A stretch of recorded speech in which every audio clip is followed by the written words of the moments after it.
regresamos al tema de Irán y los ataques a las bases militares en Irak. Le agradezco mucho que nos reciba esta noche Marwan Soto Antaki, escritor, analista internacional y experto en Medio Oriente. ¿Cómo estás, Marwan? Gracias, qué gusto saludarte de nuevo. Buenas noches.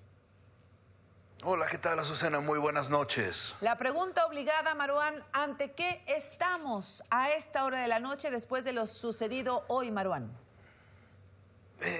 Estamos en un momento de incertidumbre que quizás es lo que también tendría no solamente que, como en los últimos minutos, quizás relajarnos, sino levantarnos un poco la alerta del lugar en el que podríamos estar mañana en la mañana. Tratando de hacer un breve resumen de la secuencia de eventos.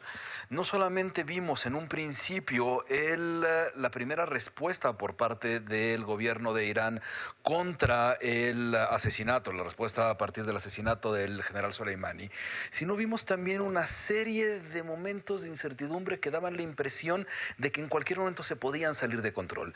Y esa salida de control, esos momentos de incertidumbre, son los riesgos que en dos administraciones anteriores a la administración Trump se habían querido evitar. Recordemos que tanto la administración Bush como la administración Obama habían tenido oportunidades de matar al general Soleimani y no lo habían hecho justo por ese lapso en el que no se sabe qué va a pasar. No es que lo sepamos ahora, pero al menos sí es cierto, se puede respirar, pero también respirar dentro de ciertos momentos trágicos. Al inicio de estos momentos, al inicio de los eventos, al inicio de los ataques de misiles que lanza Irán, no necesariamente las milicias afines a Irán, no el Hezbollah iraquí, no alguna milicia ligada a las fuerzas Quds, sino directamente el Estado de Irán contra unas bases controladas por Estados Unidos en territorio iraquí, llegó un momento en el que no sabíamos qué más se podía esperar y durante alrededor de esas horas lo único que se podía guardar era el conteo de víctimas. ¿Por qué? Porque era necesario también darnos cuenta que cuando nos enfrentamos a actos como estos, a eventos como estos, no solamente hay que revisar el ataque, sino los saldos del ataque. ¿Qué quiere decir esto?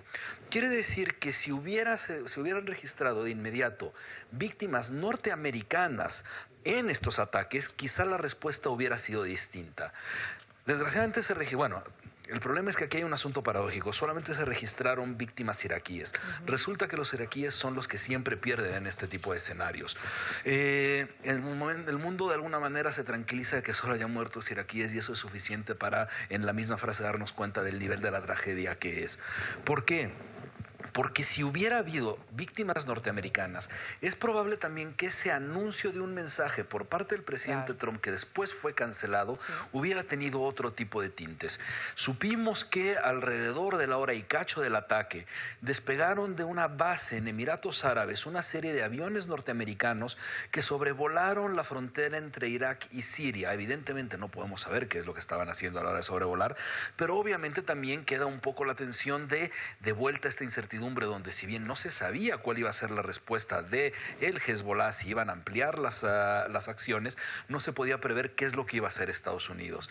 Se nos olvida de alguna manera que cada vez que hablamos de este tipo de conflictos, como también le sucedió a la guerra en Siria, hablamos de agentes en conflicto y nos olvidamos de la gente que vive en estos lugares.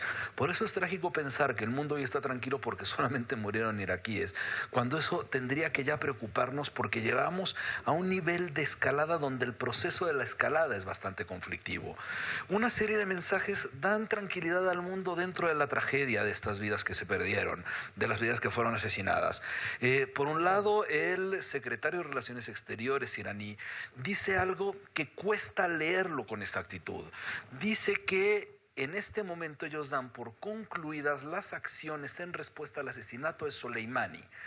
El único problema de eso es que cuando pensamos en el nivel de importancia del general Soleimani dentro del Estado iraní, es muy difícil pensar que un ataque a una base, al parecer ya evacuada por parte de Estados Unidos, o posiblemente ya evacuada, por lo cual no había víctimas, no hay víctimas norteamericanas, es equiparable al asesinato del segundo hombre más importante de Irán. Entonces, lo que vemos a partir de esto es una exhibición de fuerza que se nos acerca, no solamente, no es la amenaza, sino es el aviso de la amenaza. Ese periodo largo, eso puede ser un periodo donde podríamos continuar en los siguientes días, sobre todo a partir del mensaje y de la respuesta que pudiera llegar a dar Estados Unidos en el mensaje que ya avisó el presidente Trump. El día de mañana.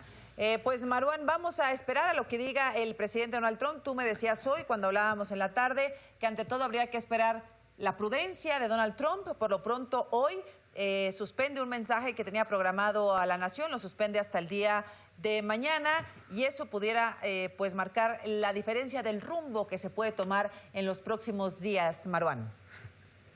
Sí, aunque también hay que tener mucho cuidado en algunas cosas. En ciertas declaraciones por parte de, podríamos pensar, los grandes ayatolas chiitas que están en Irak o incluso algunos miembros del Estado iraní, cuando se decía que los fieles van a tener venganza y demás, no se está refiriendo exclusivamente al Estado iraní. Y hay un problema de interpretación a veces en Occidente.